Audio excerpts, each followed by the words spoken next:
Welcome back. So tuned into news and views with myself, Salailo Makwidi. It's time for our hashtag Heard on Air feature. This part of the show where we reflect on wonderful clips and interviews that you probably missed and we had on some of our sister shows. And this time around, we're going to be reflecting on a really, really wonderful conversation that Inayat Wadi had last night on Wednesday nights with Inayat. And it was a panel discussion featuring Miko Peled. Miko is an activist based out in the US, is also an author, a writer, very, very vocal about the Palestinian discourse. And you also had Spector. Brooks Spector is a veteran U.S. diplomat, so someone that has been in the circles of the U.S. Leadership and policy making for a very, very long time. And he also had professor of sociology at UJ, Professor Patrick Bond. And they were having a really, really interesting conversation. They were unpacking the influence of Zionism in the White House and the influence of Zionism when it comes to American policy and how it's drafted and the direction that the United States of America takes, especially looking at the recent US-Israeli war on Iran and how much of that was influenced by APAC, and it was influenced by the Zionists that have found their way into the White House and are now the cornerstone of decision making when it comes to drafted policies and some of the key decisions that are made by the United States of America. So if you missed that conversation, here's a bit of it. Otherwise, you can head over to our YouTube for the full interview. We'll be back with you right after this.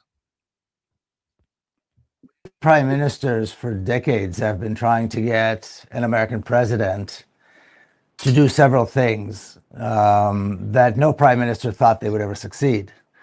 One was recognizing Jerusalem as the capital and moving the American embassy to Jerusalem. And Netanyahu found the president who was willing to do this in his previous term.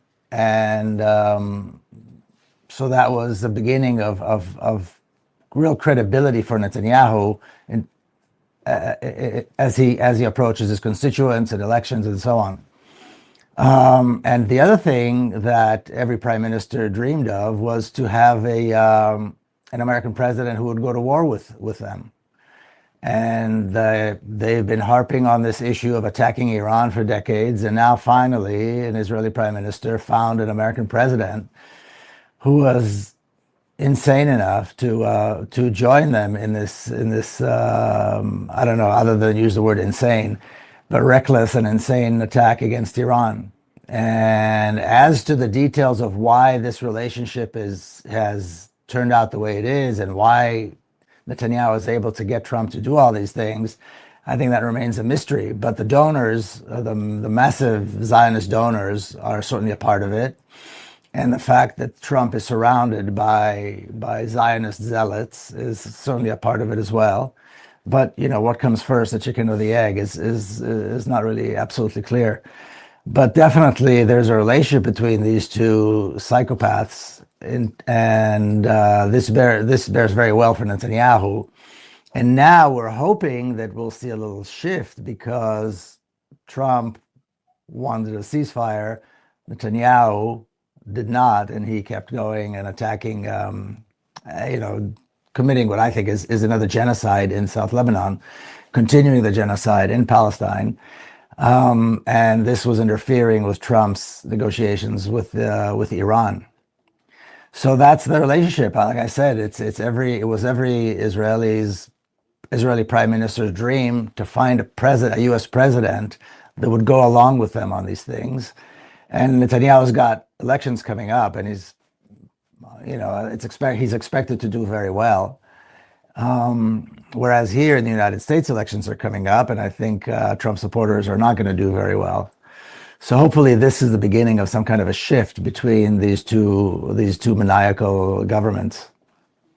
Yes, Brooks, just to bring you into the discussion, and perhaps we'd just like to expand on the nature of this relationship, because clearly it is a relationship that is built on mutual political need, where both leaders have found some value in this alliance that they've created, and also for their own domestic politics.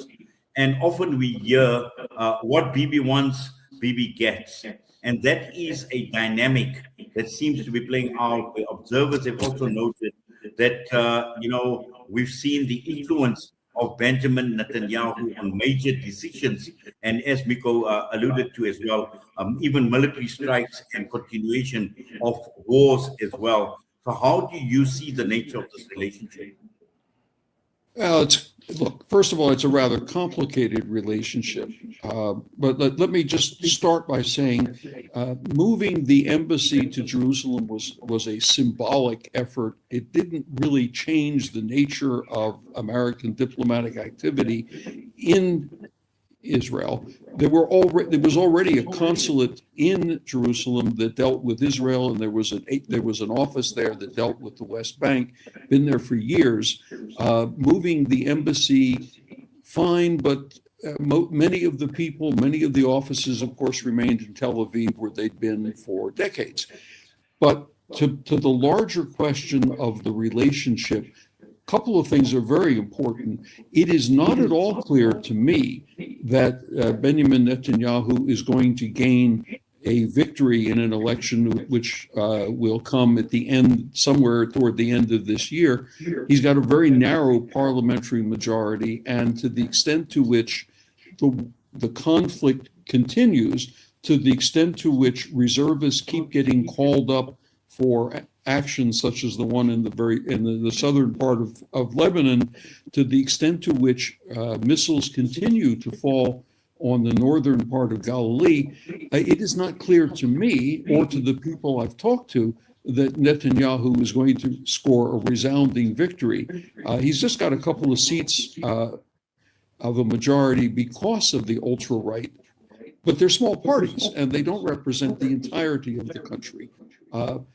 By the same token, the popularity or support for the Netanyahu government, I'm differentiating it from Israel generally, the Netanyahu government in the United States has been in a significant decline, both among Democrats, among a variety of organizations, and even increasingly among some Republicans who do not feel that it was useful or appropriate to be in a conflict in Iran or with Iran that had been expressly the opposite of what Donald Trump's position had been up until that point.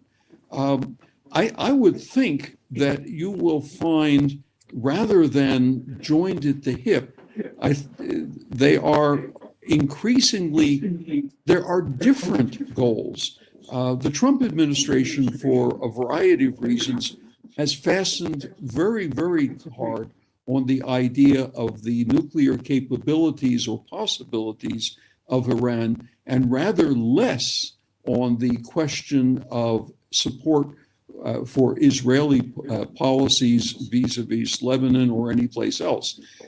By the same token, the Netanyahu government has policy ideas which increasingly have less support among American politicians, among American influence makers, among columnists, journalists, and the like. And this reflects the fact that the ultimate goals of the two nations' political leadership were in fact different. They weren't exactly the same. And the extent to which this conflict continues, especially in the Persian Gulf, with the simultaneous threat by the Iranians to prevent ships from sailing except the ones that pay a toll, and the Americans now establishing a blockade, that's rather different than the Israeli goal, which was to eliminate the nuclear capability such as it might be in the future, but more importantly, to deal with Hezbollah in the south part of Lebanon. So, it's very easy to say that they were together like, two slices of bread in a sandwich. It's not entirely clear, and it's not that simple. And we really need to be careful about things like that, because if you say that, you distort the way your analysis goes, and then you distort the conclusions that you draw from your analysis. And there's no question in my mind that the Netanyahu government has a series of what I call maximalist goals, which are not going to be supported by the United States, either by the current president or anybody else, and especially won't be supported in Congress. There are already moves by some members of Congress, Democrats and Republicans, to exert enormously more complex conditionalities on any military assistance or military sales to Israel. You will see that become more important and more pressing to the extent to which this conflict continues. I'm not predicting a cutoff, but I'm predicting a great deal more effort on setting out conditions about the way in which aid or sales take place. And ultimately, the policy goals, as I said, they diverge. They're not the same, regardless of what it may look like on the surface. I'll leave it at that for the moment. Yes, thank you for that, Brooks. In fact, I will ask Miko to expand on those goals and the consequences of those goals. But Patrick, just to get you into this discussion as well, and I just like to talk about upholding an image, because what we are seeing with both Benjamin Netanyahu and Donald Trump. For example, when one looks at Netanyahu, his alliance with the United States of America is to bolster his image as Mr. Security, guaranteeing security in the region, domestic instability, and also in the greater Middle East region as well, where one looks at Trump on the other hand as well. Since he's returned to office, he's actually portrayed the image of a strongman approach as far as global politics is concerned. Yes, you could say that. That's certainly the rhetoric that both Netanyahu and Trump are trying to project. Of course, Trump has got this extraordinary problem that he underestimated the Iranian capacity to not only fight back, to fight U.S. bases, destroy most of them, to destroy the economic prospects of main U.S. allies in the Gulf, but also to continue to hit Israel, to have Hezbollah also join. And then, you look at the way the U.S. has had to send one of its major tankers around Cape Town. It's in Namibia now, approaching the border here. And the reason is because they're scared to take that same tanker, Air Force carrier, through the Suez Canal and through the Houthi-controlled areas of the Red Sea, and that's really remarkable. I mean, it's a reminder, isn't it, of the way the U.S. will talk tough, but in reality, like Afghanistan, the retreat in 2021, like the messes made in Libya and Iraq, like the defeat, going back to Vietnam, that the U.S. can talk tough, but with some very careful capacities that the Iranians have shown, they will fight back. Now, the Israelis, I have profound respect for their absolutely maniacal desire. And I'll leave Brooks and Miko to say much more about this, but to have a greater Israel project that was endorsed by Mike Huckabee, the U.S. ambassador to Israel, just a few weeks ago, speaking with Tucker Carlson. That meaning going from the Euphrates in Iraq all the way to the Nile in Egypt, chopping big chunks of countries out, and the simple two-sentence suggestion, two-word suggestion from Mike Huckabee was "take it" or "take it all." He said three words that say so much, don't they? And that means there's still this absolutely insane evangelical Christian Zionism that is also a major factor, and that has been locked into the extent to which MAGA has two schizophrenic sides to it. Some of the Christian evangelical Zionists who want to see Israel continue, especially to take a big chunk of Iran out, to take the oil-producing area of the south of Iran, on the one hand, but then the other side of MAGA being isolationist and reactionary and sort of anti-war, but in a way that, of course, just reflects their awareness that there are disasters, especially when they are driven by the likes of a Netanyahu or the likes of the oil industry, or the fear that Donald Trump has that the Epstein files may take too much attention. So you put all of that together, I think, and it looks like, to me, the rhetoric that you've begun with is quite hollow at the end of the day, isn't it? Well, certainly is, Patrick. But also, Miko, Brooks spoke about goals. And just to understand some of these goals, now clearly they are built on a strategic alliance between the Zionist entity of Israel and the Trump government. And some may also argue that Zionism has cooperated with far right, with white supremacist forces globally to actually advance its goals. But coming back to the United States of America, and we see the trend. We've seen it in this, particularly in the second term of office, where we see, the staunch supporters, and Patrick made reference to Mike Huckabee as well. When one looks at the people that are surrounded by Donald Trump as well, to achieve this objective or to further the goals and ambitions that Benjamin Netanyahu has for the greater region and the world also at large?